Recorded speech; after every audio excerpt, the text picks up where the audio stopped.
Hello everyone, मैं हूं शिवम द्विवेदी और आप देख रहे हैं अपना पसंदीदा चैनल ज्ञानोदय के गुरुजी। यह है हमारा कर्ण बैच और इस कर्ण बैच में हम लोग पढ़ रहे हैं चैप्टर नंबर 1 जिसका नाम है समुच्चय।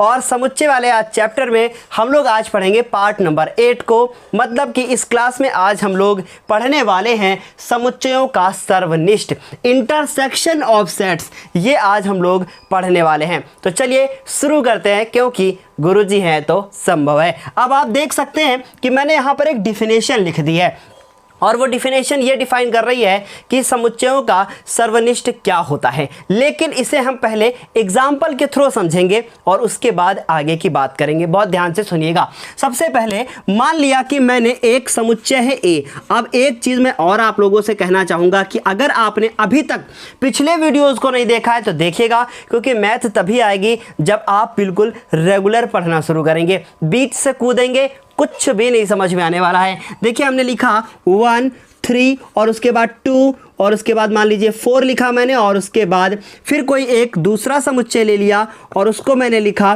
क्या लिखा कि 3, उसके बाद लिख दिया 2 और उसके बाद लिख दिया 5।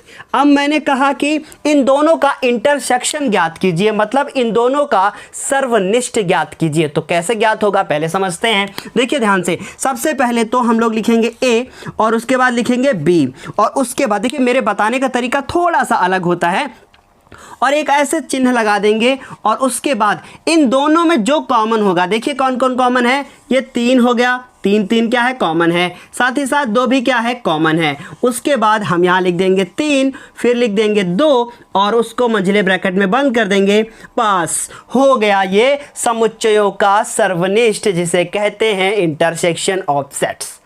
अब इसे अगर आपसे कोई टीचर पूछे या आपसे कहा जाए कि इसे डिफाइन कीजिएगा तो कैसे करेंगे, उसे ही तो समझना है। इंटरसेक्शन तो बहुत आसान है, लेकिन इसे कैसे करेंगे, कौन कौन सी प्रॉपर्टीज होती हैं, वही सब डिटेल में जानना है। बाकी है बहुत आसान। ठीक है, ये एक मैंने एग्जांपल आपको समझा दिया। ये गोला बनाना जरूरी नहीं है। अब देखिए समझिएगा, इसकी डिफिनेशन क्या है। समुच्चय ए व बी का सर्वनिष्ठ वह समुच्चय है, क्योंकि देखिए इसका सर्वनिष्ठ निकाला वो भी समुच्चय ही आया। वह समुच्चय है जो ए व बी दोनों में हो, मतलब कि ए और बी दोनों में हो, अर्थात कॉमन हो। समझ गए, कॉमन होना चाहिए। ठीक है, अब मान लीजिए कि मैं एक जो है समुच्चय बनाता हूं, उसे कहता हूं मैं सार्वत्रिक समुच्चय। अब आप सोच रहे होंगे सर ये क्या होता है। सार्वत्रिक समुच्चय एक ऐसा समुच्चय होता है जिसमें सभी अवयव होता है और उसको किससे लिखा जाता है, उसे लिखा जाता है यू से, और इस यू में ऊपर डॉट बनाया जाता है। ठीक है, पहले भी हम आपको बता चुके हैं। अब मैंने ये क्या बनाया है, अब हम वेन आरेख बनाने जा रहे हैं, क्योंकि पिछले वीडियो को आप अगर देख चुके होंगे तो सब बेहतर समझ में आएगा। ये है वेन आरेख और इसमें आयत जो बनाया है वो क्या डिफाइन कर रहा है, वो डिफाइन कर रहा है यूनिवर्सल सेट को, अर्थात सार्वत्रिक समुच्चय को। अब इसके अंदर मैंने एक गोला बनाया और इस गोले को मैंने कहा कि ये हमारा कौन सा समुच्चय है, ये मैंने कहा कि ये ए है। फिर उसके बाद एक दूसरा गोला बनाया, उसे क्या नाम दिया, उसे मैंने दूसरा नाम दिया, उसे कहा मैंने कि ये क्या है, बी है। उम्मीद है ये बेहतर समझ में आ रहा होगा। अब मेरी बात ध्यान से सुनिएगा, बहुत इंपॉर्टेंट।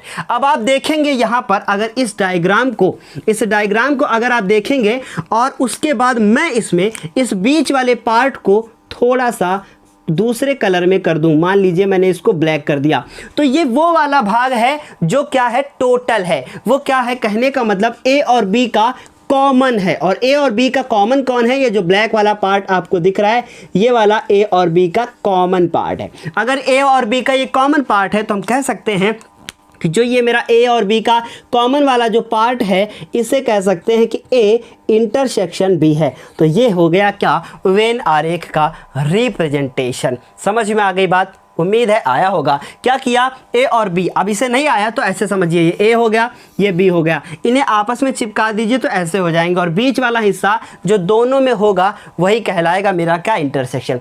अभी भी समझ में नहीं आया तो एक दूसरा तरीका जो है हम आपको बताने जा रहे हैं, उसे समझने की कोशिश कीजिएगा और बेहतर समझ में आएगा, कुछ नया सीखोगे। मान लीजिए कि आपके पास कोई दो क्या है, समुच्चय हैं, एक ए है दूसरा बी है, तो इसे मैंने ए लिखा और इसे मैंने बी लिखा। इस ए के अंदर कौन है, 1 3 2 4, तो मैंने लिखा 1 3, 2 और 4। इसके अंदर कौन है? 3, 2, 5। तो मैंने लिखा 3, 2 और 5 लिख दिया। समझ में आ रही बात? अब मैं इनका इंटरसेक्शन कराऊंगा, अर्थात ये बनाया और ये करा। ठीक है, अब देखो जरा 1, 3, 2, 4, तो इसमें से जो कॉमन थे उनको छोड़ दो, 1, 4 को छोड़ दो। इसमें से भी क्या है, सॉरी उनको मतलब हटा दो और जो बचा उसको लिख दो। 5 हो गया इधर।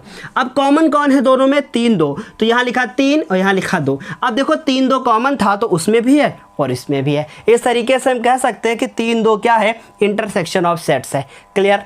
आ गई बात समझ में? तो इस तरीके से ये हो गया हमारा वेन आरेख। अब आप लोगों को कॉपी पे क्या लिखना है? कॉपी पे आपको लिखना है, आपको ये डेफिनेशन लिखनी है और ये लिखना है प्रतीकात्मक रूप में, इसे ए इंटरसेक्शन बी द्वारा लिखा जाता है। अब जो बच्चे इंग्लिश मीडियम के हैं उन्हें ये डेफिनेशन लिखनी होगी। अब इसकी डेफिनेशन क्या है? The intersection of two sets A and B is the set of all those elements which belong to both A and B। कह सकते हैं कि the intersection of A and B is the set in which all the elements belong A and B। ठीक है, जो A और B दोनों में हो। ठीक है, इतनी बात समझ में आ गई होगी। इस तरीके से आप लोग इसका स्क्रीनशॉट ले लीजिए। अब हम आपको कुछ इसकी प्रॉपर्टीज़ बताते हैं। ठीक है, कुछ इसकी प्रॉपर्टीज़ बताते हैं। तो यहाँ पे मैं इसको साफ कर रहा हूँ और लिख रहा हूँ कि बहुत ध्यान से इसको हेडिंग डालिएगा, ये आपका मोस्ट इम्पॉर्टेंट है, मोस्ट इम्पॉर्टेंट है। यहाँ हेडिंग डालेंगे कि सर्वनिष्ठ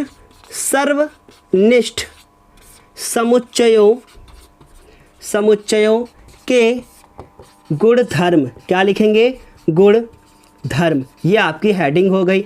अब देखिए ध्यान से, मेरी बात सुनिएगा ध्यान से, इसको लिखिएगा। इसमें से पहली प्रॉपर्टी है, अगर मैं ए इंटरसेक्शन बी निकालूं तो जो आंसर आएगा वही same answer B intersection A करने पर भी आएगा। ये प्रॉपर्टी मैंने पिछले वीडियो में भी आपको बताई थी।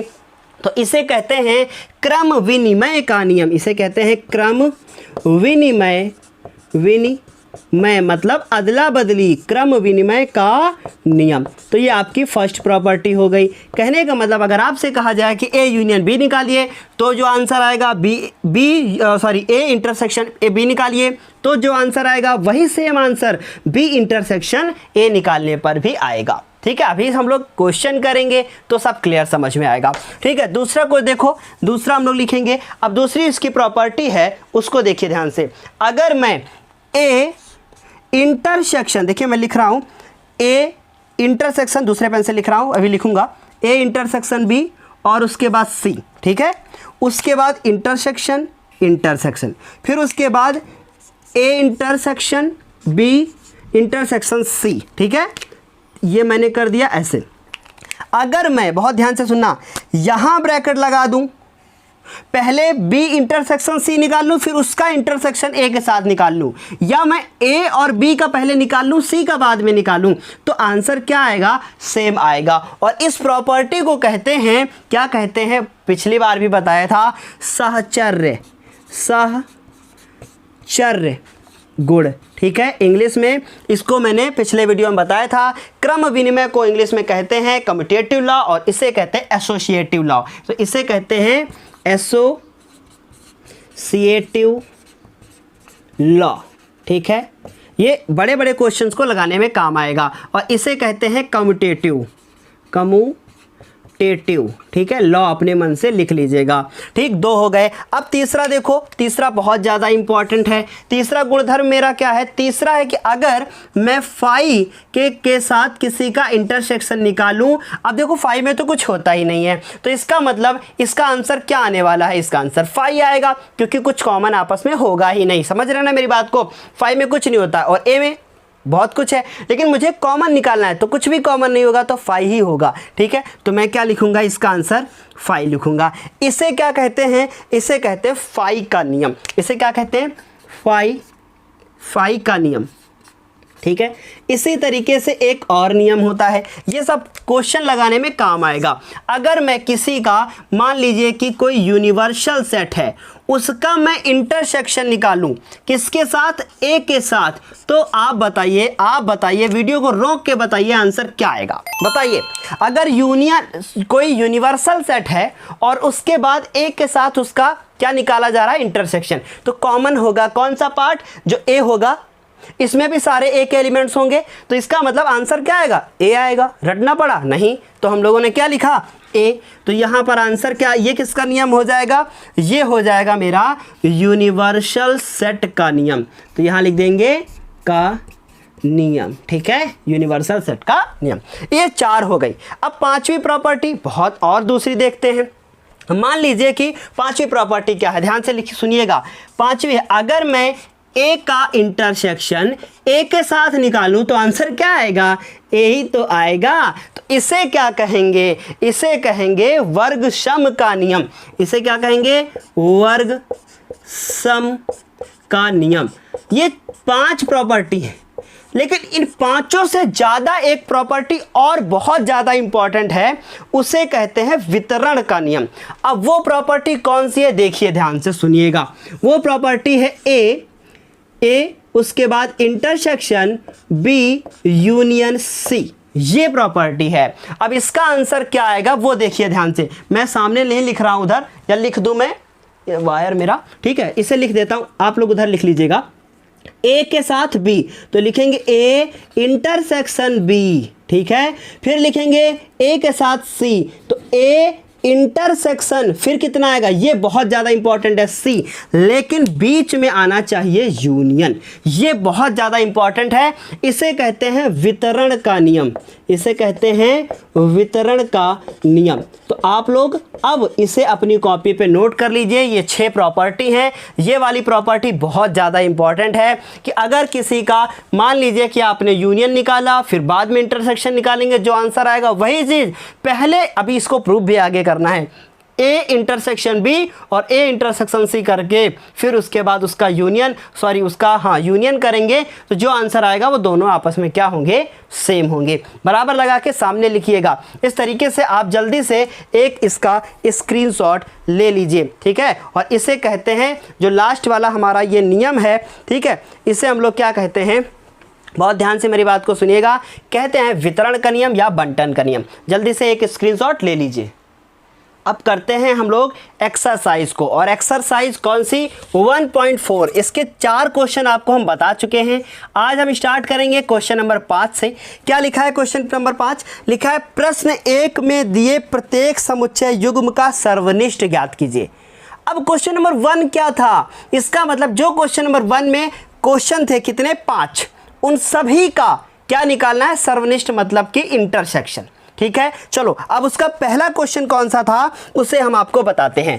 पहला क्वेश्चन था कि x इक्वल टू 1, 3 और उसके बाद 5। बहुत आसान है ये एक्सरसाइज, देखिएगा ध्यान से, ठीक है। x हो गया और y इक्वल टू क्या था, 1, उसके बाद 2 और उसके बाद 3, ठीक है। आपको क्वेश्चन स्क्रीन पे दिख गया होगा मेरे ख्याल से, ठीक है। ये पहला क्वेश्चन है, इसमें मुझे निकालना है x इंटरसेक्शन y।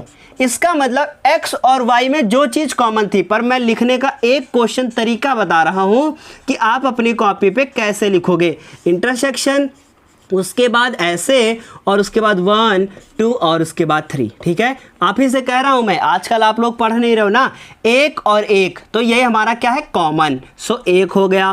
3 और 3, तो ये हो गया 1 और 3। जो चीज़ कॉमन होगी वही चीज़ मेरी क्या हो जाएगी, आंसर हो जाएगी। आई बात समझ में। तो ये तो पहला क्वेश्चन हो गया। दूसरा क्वेश्चन देखिए क्या लिखा था, दूसरा लिखा था कि a इक्वल टू, ध्यान से सुनिएगा, क्या लिखा है, a, उसके बाद e, i और उसके बाद o और उसके बाद u, उसके बाद ये ब्रैकेट लगा हुआ है ऐसे, ठीक है। तो बुक में अगर ब्रैकेट दूसरी तरीके से लगा है तो गलत मिसप्रिंट जहाँ भी यहाँ हो गया है, a, b और उसके बाद c, ठीक। ये हो गया दूसरा क्वेश्चन। दूसरा देखो, मुझे निकालना है a इंटरसेक्शन b, तो क्या करना पड़ेगा, इन दोनों में जो कॉमन है, कॉमन कौन है, सिर्फ और सिर्फ a कॉमन है, तो a हो गया। आई बात समझ में। तीसरा क्वेश्चन देखो, तीसरा क्या छपा हुआ है? तीसरा छपा हुआ है x एक प्राकृतिक संख्या है और 3 का गुणज है। देख लिया होगा आपने, x एक प्राकृतिक संख्या है तो इसका मतलब a इक्वल टू क्या हो जाएगा? एक प्राकृतिक संख्या और 3 का गुणज, तो 3 का गुणज है और प्राकृतिक है, तो 3 का गुणज कौन होता है? 3, 6, उसके बाद 9, उसके बाद 9 के बाद कौन आएगा? 12, 3 का गुणज मतलब 3 का पहाड़ा, ठीक है। और b इक्वल टू क्या है? फिर लिखा है कि एक संख्या 6 से कम एक प्राकृतिक संख्या है, ये भी आपने देख ही लिया होगा। 6 से कम, अब 6 से कम कौन है? 6 से कम होता है 1, फिर उसके बाद 2, फिर उसके बाद 3, 4 और उसके बाद 5, क्योंकि प्राकृतिक संख्या 1 से स्टार्ट होती है। अब मुझे निकालना है a इंटरसेक्शन b, इसका मतलब a और b में जो भी चीज़ क्या हो? कॉमन हो। अब बताइए, मेरी बात ध्यान से सुनिएगा, इन दोनों में कॉमन कौन है? केवल और केवल 3, केवल और केवल क्या है? 3, तो मैं क्या लिखूंगा? 3 लिखूंगा, बस, इसके सिवा और भी कोई चीज़ कॉमन नहीं है, ठीक है। इस तरीके से ये थर्ड क्वेश्चन भी हो गया। अब पहुंच जाते हैं हम किस पे?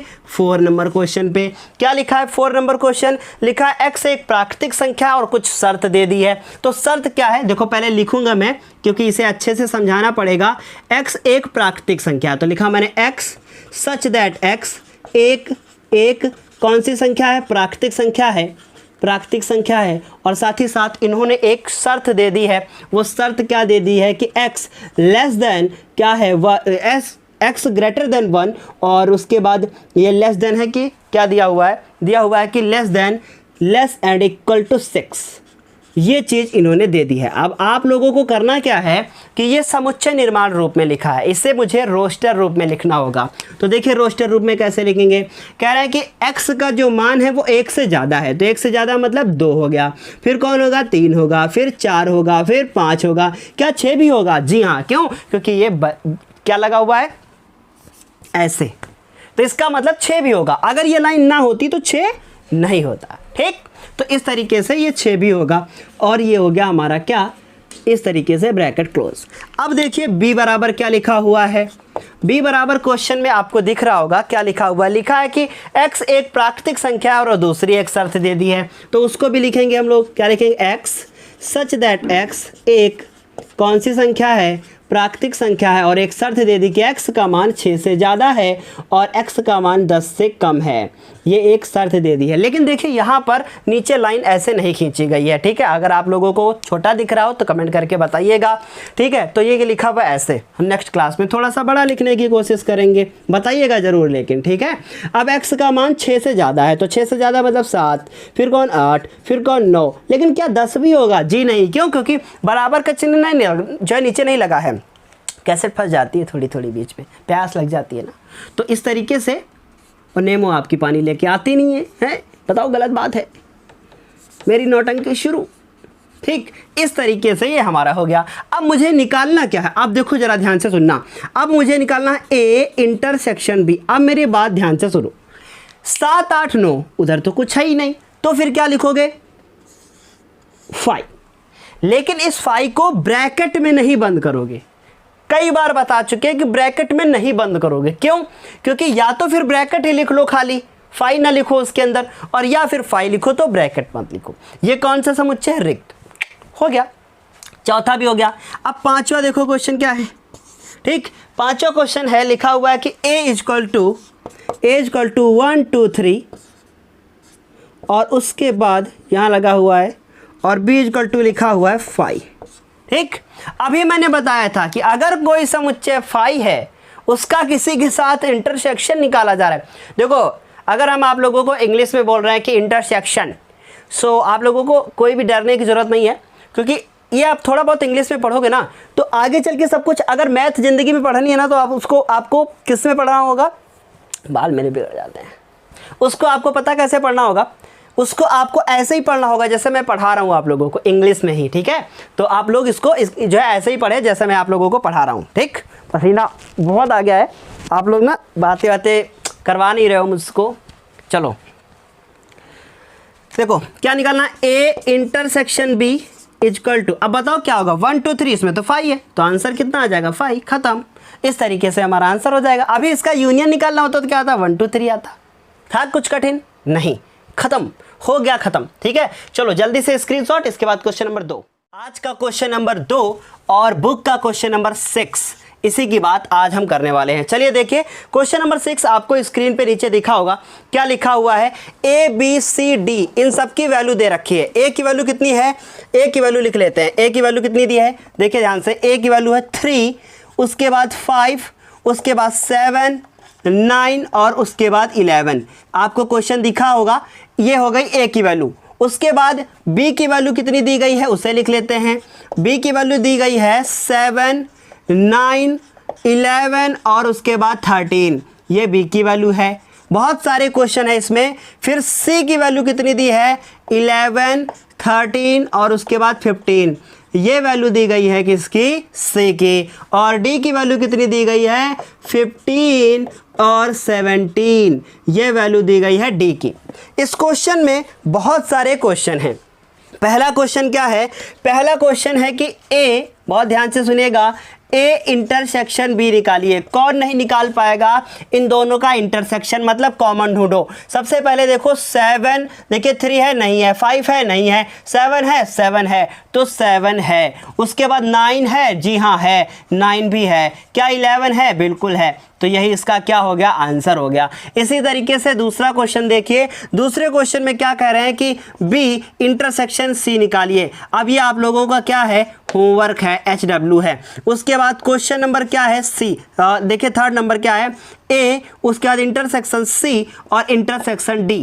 अब ये क्वेश्चन हम आप लोगों को यहाँ पर बताएंगे। देखिए ए की वैल्यू सबसे पहले लिख लीजिए, कितनी है? 3, उसके बाद कितनी है? 5, उसके बाद है 7, फिर 9 और उसके बाद कितना है? 11। इसे ब्रैकेट में बंद कर दिया, ठीक है। फिर उसके बाद इंटरसेक्शन का सिंबल लगाया। अब जो है ये किसकी वैल्यू? देखिए यहाँ पे पेन कलर चेंज कर दे ताकि समझ में आए बेहतर।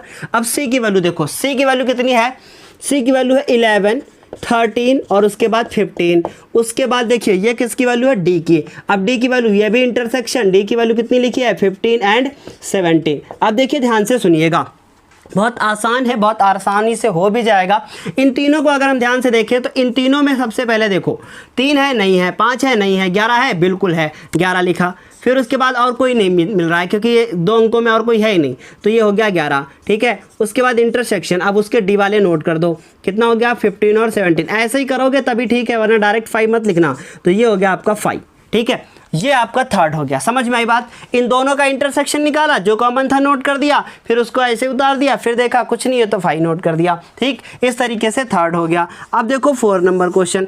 4 नंबर क्वेश्चन क्या है? 4 नंबर क्वेश्चन है ए, उसके बाद इंटरसेक्शन सी। सो ये भी आप लोग होमवर्क करोगे, ए इंटरसेक्शन सी। और हाँ, प्लीज़ कमेंट बॉक्स में बताइएगा ताकि मुझे भी अच्छा लगे कि आपने कमेंट बॉक्स में आंसर बताए हैं। और मुझे भी अच्छा लगता है कि आप लोग ऐसे कमेंट करते हो, है ना। तो बी और उसके बाद इंटरसेक्शन डी, ये भी आप लोगों का क्या है? होमवर्क ही होगा। जो भी कठिन होगा वो मेरे द्वारा बताया जाएगा। फिर उसके बाद क्या है? ए हो गया, इंटरसेक्शन बी और उसके बाद यूनियन क्या हो गया? सी हो गया। बिल्कुल, ये हम बताएंगे यहाँ पे, क्योंकि देखिए इंटरसेक्शन यूनियन दोनों एक साथ आ गए, ठीक। अब इसे हम बताएंगे। अब देखिए ध्यान से, ए को नोट करो सबसे पहले। ए कौन है? 3 है, फिर कौन है? 5 है, फिर कौन है? 7 है, 9 है और उसके बाद 11 है। ब्रैकेट क्लोज कर दिया। समझ में आई बात? फिर उसके बाद अब हम लोग इंटरसेक्शन लगाएंगे, इंटरसेक्शन लगा दिया। फिर अब बी लिखेंगे, तो बी को नोट करेंगे सबसे पहले। बताओ बी कौन है भाई? ये देखो बी है, उसके बाद ये कौन है? सी है, तो बी को नोट करेंगे। 7, 9, 11, 13, 7, 9, 11, 13, ठीक, ये हो गया। फिर उसके बाद यूनियन है, सो मैं यूनियन लगाऊंगा। उसके बाद किसको नोट करना है? सी को। अब सी कौन है? सी है 11, 13, 15, नोट कर दिया 11, 13 और 15, ठीक, ब्रैकेट क्लोज। लेकिन देखो ज़रा ध्यान से मेरी बात को सुनना, यहाँ पे कोई ब्रैकेट लगा हुआ है तो हम सबसे पहले यहाँ पे एक ब्रैकेट लगा देंगे ऐसे। इसे पहले सॉल्व करना है, फिर उसके बाद इसे करना है, ठीक। तो देखो ये हो गया 3, उसके बाद 5, उसके बाद 7, उसके बाद 9 और ये हो गया 11, ब्रैकेट क्लोज हो गया, ठीक। उसके बाद ये हो गया ये ऐसे। अब देखो इन दोनों को ध्यान से देखो, इन दोनों का यूनियन निकालना है। यूनियन कल मैंने बताया था, यूनियन कैसे निकलता है? यूनियन में सबसे पहले जो चीज़ें कॉमन है उन्हें लिख लो, बाकी शेष सारा सब कुछ और लिख लो, ठीक है। तो पहले देखो कौन कौन कॉमन है। 11 और ये हो गया 11, मतलब एक बार लिखना है, तो एक चीज़ को छोड़ो, चलो इसको छोड़ देंगे, ठीक है, इसको लिख लेंगे 13, तो ये वाले को छोड़ देंगे। अब लिख डालो तो कितना कितना होगा बताओ, 7 मिलेगा, 9 मिलेगा, 11 मिलेगा, 13 मिलेगा और 15 उधर से मिलेगा, ठीक है। दोबारा नहीं लिखना होता, ठीक, समझ में आई इतनी चीज़। कैसे करना होता है, कैसे करना होता है बताओ, सबसे पहले जो चीज़ कॉमन है उसे उधर वाले में काट दो, फिर उसके बाद जो बचा नोट कर दो, हो गया। ये तरीका है, आसानी से कर लोगे ना, कि जो चीज़ देखो कॉमन, एक को काट दो, एक ब्रैकेट में उड़ाते रहो, फिर उन दोनों को नहीं लिखो, ख़त्म, हो गया, ठीक। अब ये देखो, अब इन दोनों का इंटरसेक्शन निकालना है। ये कौन सा चिन्ह बना हुआ, इंटरसेक्शन। अब देखो 3 नहीं है 3, 5 नहीं है 5, 7 है तो 7 नोट किया, 9 है बिल्कुल 9 भी है, 9 भी नोट किया, 11 है 11 भी है, नोट कर दिया, और यही मेरा क्या हो गया, आंसर हो गया। उम्मीद है कि ये 6 के 6 क्वेश्चन आपको बेहतर समझ में आए होंगे। अभी इसमें और बहुत सारे क्वेश्चन है, पहले इनका स्क्रीनशॉट ले लीजिए। अब हम लोग करेंगे, इसके 6 पार्ट हो चुके हैं, अब 7, 8 और 9 पार्ट को करेंगे। किसको करेंगे, 7, 8 और 9 को, ठीक है। तो अभी हम लोग 6 पार्ट कर चुके हैं और बहुत सारे और भी पार्ट हैं इसमें अभी। तो हम सबसे पहले, मेरा ए जो है वो साफ़ हो गया, उसे लिख लेते हैं। 3, 5, 7, 9, 11 क्या है, 3, 5, 7 और 9 और उसके बाद 11। ये हमारा कौन था, ए था, ए हो गया, ठीक है। अभी कितने पार्ट हो चुके हैं, 6 हो चुके हैं। 7 नंबर देखो, 7 नंबर में क्या लिखा हुआ है, 7 नंबर लिखा हुआ है ए इंटरसेक्शन डी, तो ये आपका हो HW है। उसके बाद 8 नंबर क्वेश्चन देखो, क्या लिखा हुआ, A intersection B union D. जैसे मैंने अभी बताया आपको, ठीक उसी प्रकार अभी करना है इसको, ठीक है। ये सब बहुत आसान क्वेश्चन है। 9 नंबर देखो, क्या कह रहा है, ए, उसके बाद यूनियन, सॉरी इंटरसेक्शन, उसके बाद यूनियन, ना यहाँ पर भी इंटरसेक्शन, और उसके बाद बी यूनियन सी। ये हमको सॉल्व करना है, ठीक। तो ये हम बताएंगे, और 10 नंबर क्वेश्चन आपको नीचे स्क्रीन पे दिख गया होगा, वो आपका होमवर्क हो जाएगा, ठीक। इसे हम बताएंगे, देखो जरा ध्यान से, ठीक है। ए इंटरसेक्शन बी, अब देखो इसे डायरेक्ट करेंगे, A intersection B, A intersection B, इन दोनों में कौन कौन कॉमन है, 7 है, 9 है, 11 है, तो मैंने लिखा 7, 9, 11, ठीक, ये हो गया। फिर intersection B union C, B को देखो और सी को देखो, कौन कौन है बताओ, 11 और 11, तो एक 11 काट दिया, 13 और 13 काट दिया, नोट कर लो, क्या हो जाएगा, 7, 9, 11, 13, 15। ये हो गया हमारा कौन, ये हो गया हमारा कौन, ये हो गया हमारा ये और ये, ठीक है। अब देखो इन दोनों में इंटरसेक्शन निकालना है, तो 7, 7, सो 7, 9, 9, तो 9 हो गया, और 11, 11। अगर हम ध्यान से देखें तो 7, 9, 11 हो गया, कोई है क्या 7, 9, 11 वाला, नहीं, तो ये हो गया हमारा, ठीक। अब इसका 10 नंबर आपको स्क्रीन पे दिखा होगा, उससे आप लोग लगाइएगा। अब हम लोग बढ़ते हैं 6 के बाद 7 नंबर की ओर। आप लोग जल्दी से इसका एक स्क्रीनशॉट ले लीजिए। अब ये क्वेश्चन नंबर जो 7 आपको स्क्रीन पे दिखा है, ये बहुत ज़्यादा इंपॉर्टेंट है। इसका पहला पार्ट क्या लिखा है, इसका पहला पार्ट कह रहा है, क्या कह रहा है कि ए इंटरसेक्शन बी ज्ञात कीजिए, कह रहा है कि ए इंटरसेक्शन बी ज्ञात कीजिए। देखिए अब बनना है आपको मास्टर, है ना, कैसे, जैसे हम हैं, कैसे बनना है, देखो ए और बी। अब एक बात जरा ध्यान से सुनना, एक्स एक सम प्राकृतिक संख्या है, सम प्राकृतिक संख्या है, क्या लिखा है, सॉरी, एक प्राकृतिक संख्या है।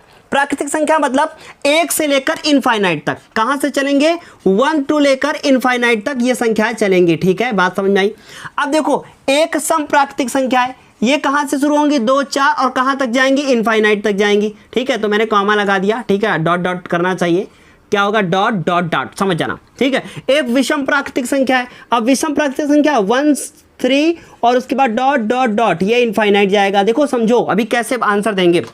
एक अभाज्य संख्या है, अब अभाज्य संख्या क्या होती है, 2 होती है, 3 होती है, फिर उसके बाद 5 होती है, 7 होती है, डॉट डॉट डॉट चलती रहती है, ठीक है, ये इनफाइनाइट तक चलती रहेंगी। अब हमसे कहा जा रहा है कि ए और बी इन दोनों का इंटरसेक्शन निकालो, इन दोनों का आपस में क्या निकालो। अब देखो ये प्रॉपर्टी वहां वाली काम आएंगी, कहां वाली, जो अभी कुछ बताई थी मैंने, कह रहे हैं कि ए और बी का इंटरसेक्शन निकालो। अब बताओ ए और बी इन दोनों में जो कॉमन होगा ना, इसका मतलब 1 से लेकर इनफाइनाइट में 2 और 4, 6 क्या सारे नहीं होंगे, होंगे कि नहीं होंगे बताओ। इसलिए ए और बी का अगर इंटरसेक्शन हम निकालेंगे तो यही वाली सारी संख्या फिर से आ जाएंगी। तो ये है क्या, ये तो बी है, इसका मतलब इसका आंसर क्या आएगा, इसका आंसर बी आएगा। मेरी बात नहीं समझ में आई, नहीं समझ में आई, फिर से देखो 1, 2, 3, 4, उसके बाद डॉट डॉट डॉट, ये कौन सी संख्या है, ये प्राकृतिक संख्या है। ठीक, उसके बाद इनका इंटरसेक्शन निकालना है किसके साथ, 2 4 6 डॉट डॉट डॉट, कहाँ तक, इनफाइनाइट तक। ठीक है, इसमें भी कहाँ तक, इनफाइनाइट तक। अब बताओ 2 4 6 8 इसमें नहीं होगा, होगा ना, तो फिर यहाँ 2 4 6 8 लिखना पड़ेगा ना, और वो है क्या, बी। तो इसकी जगह पे डायरेक्ट बी ना लिख दो, बी ना लिख दो, हो गया काम। ठीक है, समझ में आई इतनी चीज, ये हो गया हमारा खत्म, समझ में आई इतनी चीज। अगला देखो क्या कह रहे हैं, दूसरा क्वेश्चन क्या कह रहे हैं, दूसरा क्वेश्चन क्या कह रहे हैं, देखो जरा ध्यान से। दूसरा क्वेश्चन कह रहे हैं कि ए इंटरसेक्शन सी निकालो, ए इंटरसेक्शन सी निकालो। अब देखो इसको और इसकी दोनों की बात कर रहे हैं। ठीक, ये विषम है, ये कौन है, विषम है, और ये इसमें सारी है, प्राकृतिक संख्याओं में सारी हैं, और ये क्या है, विषम।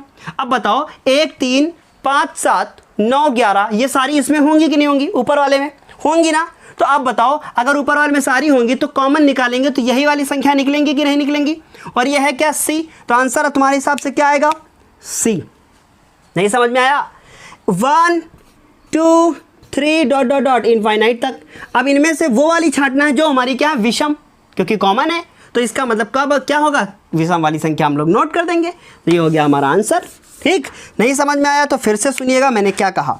तीसरी चीज़ देखो, कह रहे हैं कि तीसरी चीज़ निकालने को कहा है कि A union D, A intersection D, A intersection D, A intersection D.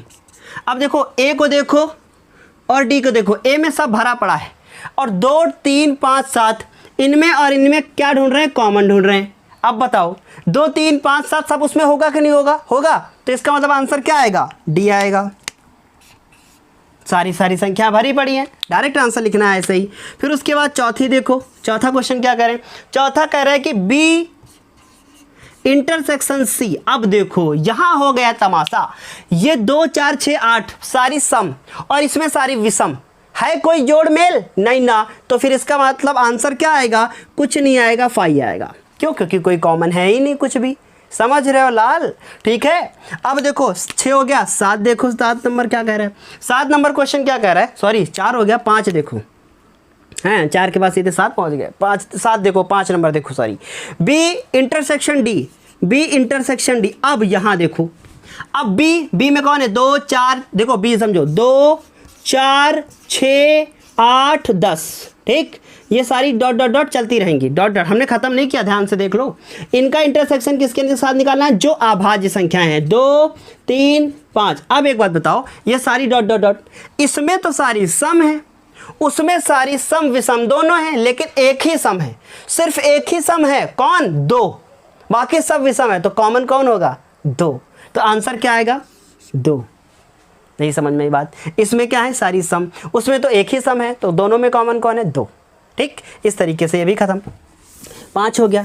छठा नंबर देखो, छठा नंबर क्या कह रहा है, C intersection D, I think सही बोल रहे हैं, हाँ सी इंटरसेक्शन डी। अब सी डी को देखो, है सी डी वो डीवीडी वाली नहीं, इसको देखो सी और डी। ठीक, ये विषम है और ये हैं। अब एक बात बताओ, इसमें तो 3 3 5, लेकिन इसमें तो 9 भी आएगा, सब कुछ आएगा, तो फिर आंसर क्या होगा।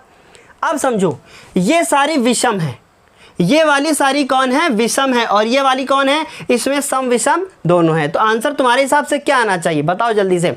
इसमें आएगा आंसर, जितनी भी अभाज्य संख्याएं होंगी वो सारी उसमें होंगी, जितनी भी अभाज्य संख्याएं होंगी वो सारी उसमें होंगी। लेकिन अब आपके मन में ये भी चल रहा होगा, देखो मेरी बात फिर से समझो, फिर से समझो, फिर से बताते हैं, मुझे पता है इसमें आपको प्रॉब्लम होगी। 1 3, क्योंकि ये सी वाली नोट कर रहे हैं, कौन है, विषम, 1 3 5 7 डॉट डॉट डॉट इनफाइनाइट। ठीक, और नीचे वाले में कौन है, 2, फिर उसके बाद 3 5 7 डॉट डॉट डॉट इनफाइनाइट। अब इन दोनों में मुझे कॉमन ढूंढना है। अब बताओ, 3 3 खत्म, 5 5 खत्म, 7 7 खत्म, है ना। इसमें तो आगे 9 भी आएगा, पर इसमें तो नहीं आएगा ना, क्योंकि ये तो अभाज्य है, तो नहीं आएगा। इसका मतलब कॉमन कौन सी संख्या होगी, कॉमन वो संख्या होगी जो इन दोनों में कॉमन कौन होगी, 3 5 और ये 5 होगी। तो इसका मतलब हम कह सकते हैं एक ऐसी संख्या जो अभाज्य भी हो, साथ ही साथ विषम भी हो, वही आएगी, विषम अभाज्य संख्या आएगी, वही कॉमन होगी। तो हम लोग यहाँ लिखेंगे कि x 1 विषम अभाज्य संख्या है। ये ध्यान से सुनना, यही इंपॉर्टेंट था। विषम अभाज्य संख्या है। क्यों? क्योंकि इसमें सारी वो संख्याएं होंगी जो कैसी होंगी, विषम अभाज्य संख्याएं होंगी, वही कॉमन होंगी। जैसे 3 कॉमन, 5 कॉमन, 7 कॉमन, लेकिन इसमें तो 9 होगा ही नहीं, तो कॉमन क्या लोगे, है ना। तो विषम भी होनी चाहिए, अभाज्य भी होनी चाहिए। अगर इसमें 2 भी होता तो फिर हम 2, फिर ये विषम की बात ना करते। x एक अभाज्य संख्या है, ऐसा लिखते हैं, सम विषम की कोई बात नहीं करते। अच्छा, जैसे यहाँ 2 लिख दिया तो यहाँ लिख सकते हैं कि x एक सम अभाज्य संख्या है, ये भी लिख सकते हैं। ऐसा नहीं कि गलत हो जाएगा, सही होगा। ठीक है, उम्मीद है ये 7 तक समझ में आया होगा।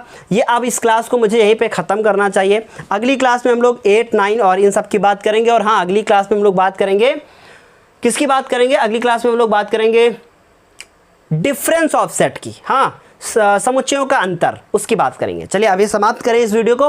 वीडियो अच्छा लगा हो तो लाइक करना मत भूलिएगा, साथ ही साथ सब्सक्राइब, अगर आप नए हैं तो कीजिएगा सब्सक्राइब, और अभी तक कर ही लिया होगा अगर आप यहाँ तक देखते हुए आए हैं तो, क्योंकि अच्छा लगा है तभी तो आए हैं।